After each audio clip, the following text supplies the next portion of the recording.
Hey everybody, this is Mr. Mazzora, and today we're going to start our third unit, How Plants Grow and Develop. And we're going to start talking about how plants grow and develop by talking about soil. We're going to talk about what soil is. We're going to talk about what the different components of soil are and what do they do. And then we're going to talk about how soil is classified, all the different types of soil that you can get. So, what's soil? Soil is actually four things. It's minerals, rock. It's waste, literally pee and poop from animals, dead, rotting organic matter. It's the remains of soil organisms, and it's air and water. All four of those things coming together are soil. Now, two of those things, minerals and dead, rotting organic organisms, those two things are solid. You can feel them. But the air and the water are just there anyway. So if you have just sand, or if you have just an animal carcass, you don't have soil. But if you have an animal carcass ground up in sand, you basically have a really poor type of soil. All soil came from one place, which is rock. Rock that had been broken down into smaller and smaller pieces by weather and by organisms like lichens and moss. As rock is broken down, you get the minerals, and then over time, dead rotting leaves or earthworms or animal poop, pee, or dead animals themselves break down in the soil. And what you get, like I said, is soil. The thing is that this takes a long, long time to do. It's about 100 years per about centimeter of soil, which means that 1 inch of soil takes about 100 years. What you're used to looking at on a forest, that's about 15,000 years of soil accumulation. It's a very slow process. So this is what soil actually looks like. Again, we have inorganic matter, organic matter, air, and water. In other words, ground up rock, dead rotting stuff in that ground up rock, and then air and water mixed in. 50%-ish of soil is solid, 50%-ish of soil is air and water. Minerals, that dead rock, that ground up rock, is classified by how big they are. You can have sand, silt, clay, or gravel. Gravel is the largest piece of ground up rock. Smaller than that is sand. Smaller than that is silt. And then smaller than that is clay. Because sand, silt, and clay is the largest component of soil, the ratios of sand, silt, and clay, the ratios of the mineral components of soil, is how you classify different types of soil. Soil with more sand than silt and clay, in other words, is classified differently than soil with more silt than sand and clay, or soil with more clay than sand and silt. There's also organic matter, animal droppings, decaying material, compost, manure, dead, rotting, formerly living material, or things that were on formerly living material. And then air and water. 50% minerals and organic matter-ish, 50%-ish air and water. All four of those things together make up soil, what we call soil. So, going more in depth about what I mean by all these different things. Mineral matter, or rock, right, gives the roots something to hold on to. It provides anchorage for the plants. If plants were in soil with too little mineral matter, they would tip over as soon as they got too tall. Also, it helps the soil drain. The more rock in soil, the better that soil drains. The less rock in soil, the worse the soil drains, the more it holds on to water. If you have soil that doesn't drain very well, what you want to do is you want to add more mineral matter. And for horticultural purposes, that really means adding one of three things to the soil. The first is perlite. You can buy perlite in Home Depot, and you can put it as an additive in soil that doesn't drain very, very well to increase its ability to drain. Like I said, it improves drainage. The problem with perlite is that it floats, which means any perlite on the top is going to float and run off really fast. It's very bad to inhale because it's basically ground up glass.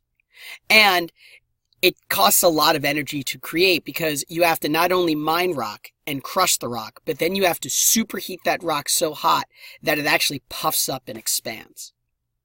You've probably seen perlite in soil. It's those little white crystals that a lot of people think are plant food. It's not plant food. Those little white crystals are actually just a means of lightening the soil so that you improve the drainage so your plants don't drown when you water them.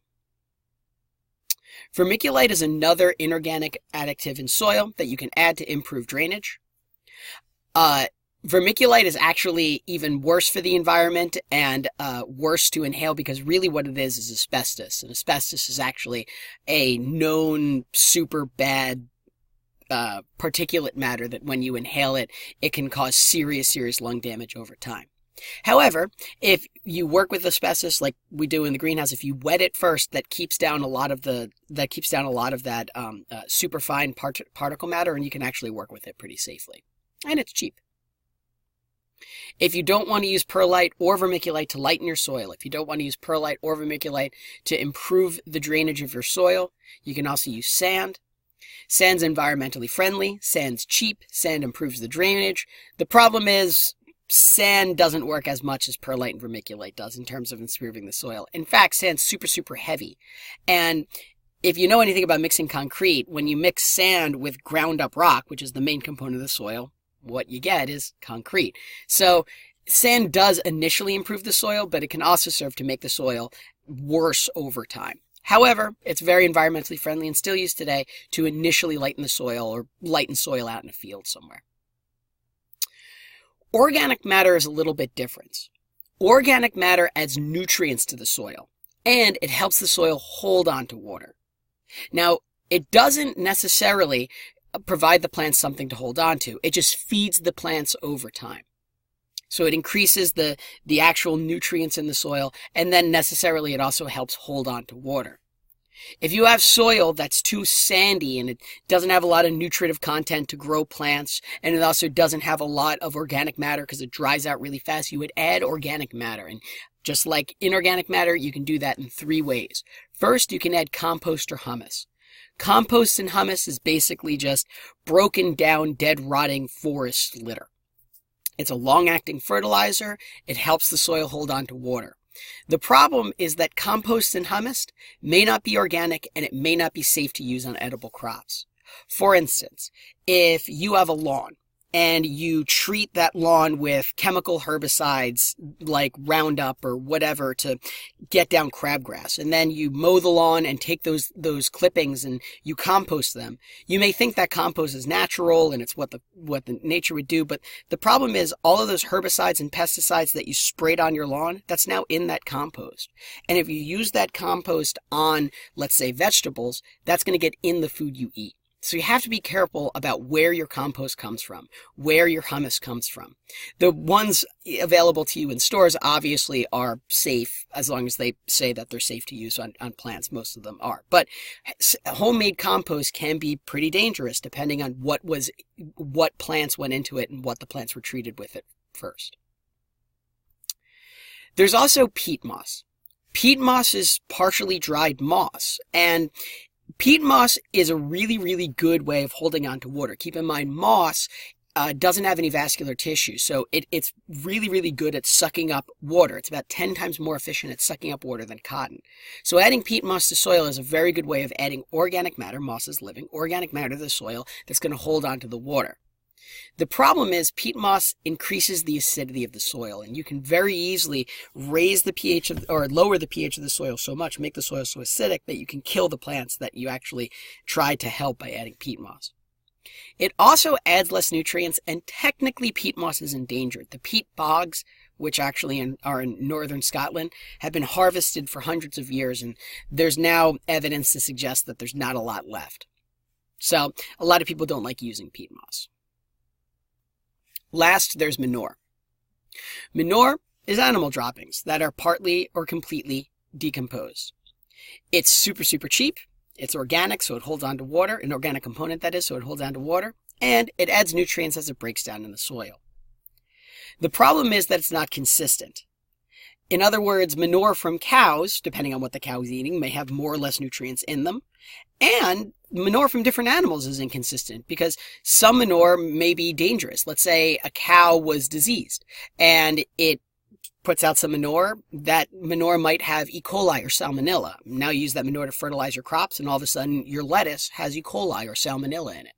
This is actually the reason why Chipotle and all those different food poisonings happen, is because they use manure on industrial crops, and that manure comes from industrialized feeding operations.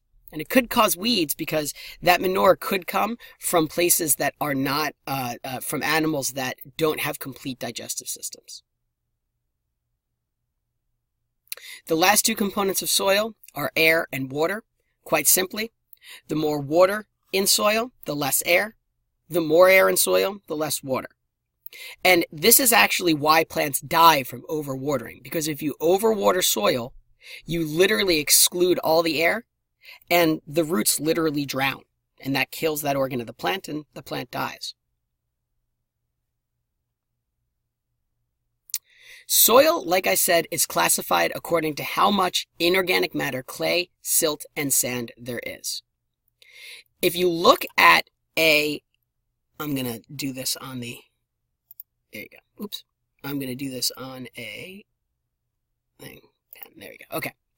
If you look at how much sand, silt, and clay is in water, you can use the soil triangle to actually figure it out. So if soil is 60% sand, like it says in your notes, you find the sand side, you find the 60, the sand side goes up and down to the left. And so you highlight there. There you go.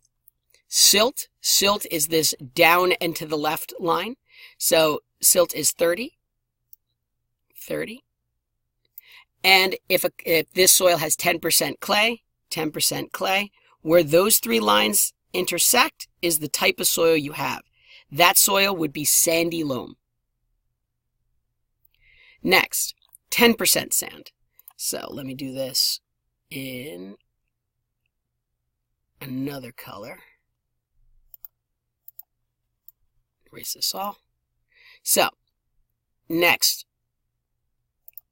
10% sand. Find sand, find 10. Again, it goes up and to the left. Follow that line. So sand is right here. 60% silt. Silt down and to the left.